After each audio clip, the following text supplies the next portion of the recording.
ओम नमो भगवते वासुदेवाय. भोजराजानं एका ठिकाणी असं म्हटलंय, उच्चैर जगती उच्चैर गतीर जगती सिद्ध्यति धर्मतश्चेत तस्य प्रमाच वचनैर कृतैर भवेच्चेत तेषां प्रकाशन दशाच मही सुरेश्चेत तानंतरेण निपतेत पनुमत प्रणामः. तो म्हणाला की या संपूर्ण ब्रह्मांडाची, या विश्वाची, या जगाची उन्नती, त्याचा उत्कर्ष केवळ धर्मामुळेच होतो. आणि धर्मामुळे जर ती उन्नती उत्कर्ष होत असेल तर तो धर्म हा अन्य कोणामुळे न कळता केवळ अपौरुष अशा वेदांच्या मार्गानेच तो कळतो. आणि हे वेद जे आहेत, हे वेद ज्या महिसुरांमुळे म्हणजे ज्या ब्राह्मणांमुळे प्रकट होतात, प्रकाशित होतात, त्या ब्राह्मणांना सोडून मी अन्य कोणाला का आणि कशासाठी नमस्कार करू? तोच भाव ह्या पूर्वीच्या काळामध्ये भगवान ऋषभदेवाने व्यक्त केला. ब्रह्मावर्ताच्या त्या सभेत उपस्थित असलेल्या सगळ्या ब्रह्मर्षींना उद्देशून ते म्हणाले, विप्रहो, अन्य कुठल्याही प्राण्याला, अन्य कुठल्याही जीवाला मी ब्राह्मणांच्या सारखा मानत नाही, ब्राह्मणांचा समान मानत नाही. मग त्यांच्यापेक्षा श्रेष्ठ कसं काय मानणार? जे लोक श्रद्धापूर्वक ब्राह्मणांना जेवू घालतात, त्यांच्या मुखामध्ये अन्नाचा घास देतात, त्यांना मी इतक्या महत्वपूर्णतेनं, आदरानं, प्रसन्नतेनं स्वीकारतो की तसा स्वीकार अग्निहोत्रामध्ये घातलेल्या आहुतीचाही माझ्याकडून होत नाही. इतकं माझ्या लेखी ब्राह्मणांना आणि वेदविद ब्राह्मणांना महत्व आहे. कारण असं आहे की ज्यांनी ह्या लोकांमध्ये अध्ययन करून ही वेदांची परंपरा टिकवून ठेवली,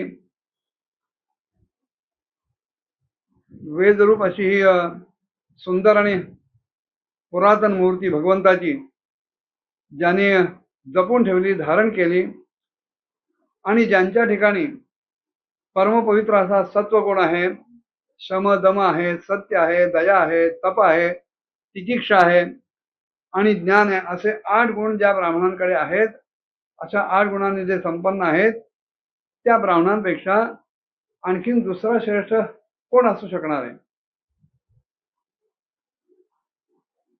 जन्मना जायते शूद्र संस्कारात द्विज उत्तदे. हा जो संस्कार आहे, संस्कार झाल्यानंतर तो द्विज ठरतो. विवेक प्रधान असेल तर तो विप्र ठरतो. पण तो विवेक केल्यानंतर हे 8 गुण जर ब्राह्मणांनी आत्मसात केले की पवित्र असा शुद्ध सत्वगुण आत्मसात करायचा. आपल्या ठिकाणी श्रम म्हणजे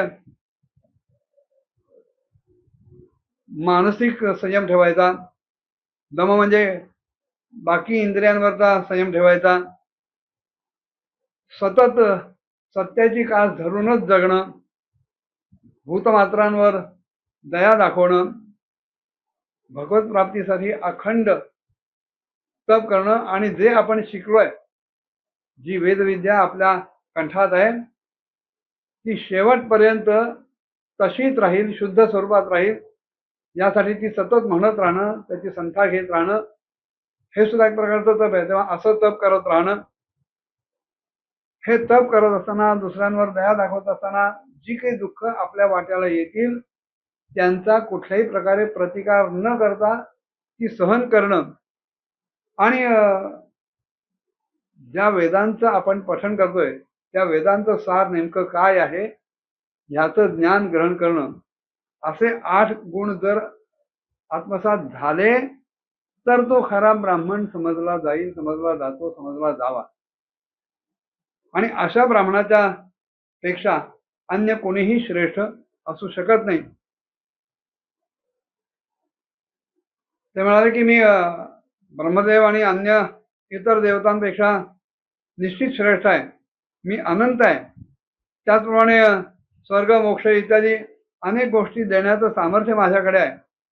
परंतु हे जे ब्राह्मण आहेत, हे जे भक्त आहेत, हे अकिंचन असून सुद्धा इतके निष्प्रह आहेत की त्यांना माझ्याकडनं कशाचीही अपेक्षा नाही, कशाचीही इच्छा नाही, माझ्याकडनं काही मिळावं अशासाठी ते कधीही झटतही नाहीत. मग राज्याची अन्य गोष्टींची त्यांच्या ठिकाणी अभिलाषा असण्याचा काही प्रश्नच येत नाही. ऋषभदेव म्हणाले, बाळांनो, या संपूर्ण चराचर भूतांवर माझीच सत्ता आहे आणि हे संपूर्ण चराचर ब्रह्मांड म्हणजे माझंच शरीर आहे असं समजून, असं गृहीत धरून अत्यंत शुद्ध बुद्धीने पावलोपावली तुम्ही त्यांची सेवा करा, म्हणजे ती सेवा हीच माझी खरी पूजा ठरेल. मन, वाणी, दृष्टी आणि अन्य इंद्रियांच्या कडून होणारे जे व्यवहार आहेत, यांचं सगळ्यांचं फळ म्हणजे ह्या प्रकारची पूजा आहे. आणि ह्या पूजे वाचून माणसाला आपल्या या मोहपाशातून किंवा महामोह असलेल्या या कालपाशातून सुटका मिळवता येत नाही. शुकदेवजी राजा परीक्षिताला सांगतायत की राजा, ऋषभदेवांचे हे सगळे 100च्या 100 पुत्र जरी स्वतः सगळ्या प्रकारे सुशिक्षित होते, ज्ञानी होते, तरी सुद्धा त्यांना निमित्त करून अन्य लोकांना काही शिकवण द्यावी, त्यांना काही उपदेश करावा, ह्या उद्देशानं महाप्रभावशाली अशा परमस्वरूप भगवान ऋषभदेवानी हा अशा प्रकारचा उपदेश केला. त्या 100 पुत्रांमध्ये भरत हा सर्वात श्रेष्ठ होता, सर्वात ज्येष्ठ होता आणि तो ऋषभदेवांसारखाच भगवंताचा परमभक्त आणि भगवत भक्ती परायण होता. ऋषभदेवांनी पृथ्वीचं पालन करण्यासाठी या भरतालाच राजगादीवर बसवलं आणि स्वतः मात्र ते निवृत्तीपरायण होऊन महामुनींची भक्ती, ज्ञान, वैराग्य हे कळण्यासाठी आणि परमहंसांना उचित असलेला धर्म समजावून घेण्यासाठी ते पूर्णतः विरक्त झाले. केवळ देह राहिला होता म्हणून त्यांनी परिग्रह केला आणि देहा व्यतिरिक्त बाकी सगळ्या गोष्टींबद्दल ते अलिप्त राहिले, उदासीन राहिले. इतके उदासीन की त्यांनी देहावरच्या वस्त्रांचाही त्याग केला आणि पूर्णपणे दिगंबर अवस्थेमध्ये ते जगायला लागले, राहायला लागले. आणि अशा अवस्थेमध्ये डोक्यावरचे केस इकडे तिकडे भुरभुरत आहेत, विखुरलेले आहेत.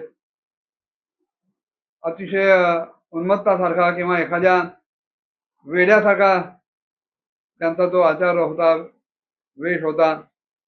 आणि अशा अवस्थेमध्ये अग्निहोत्राच्या अग्नीमध्येच स्वतःला लीन करून म्हणजेच आपल्या सगळ्या इच्छा जाळून टाकून ते संन्यासी झाले आणि त्या ब्रह्मावर्त देशापासून ते बाहेर पडले. मग पुढे काय काय घडलं पुढच्या भागात बघूया. ओम नमो भगवते वासुदेवाय.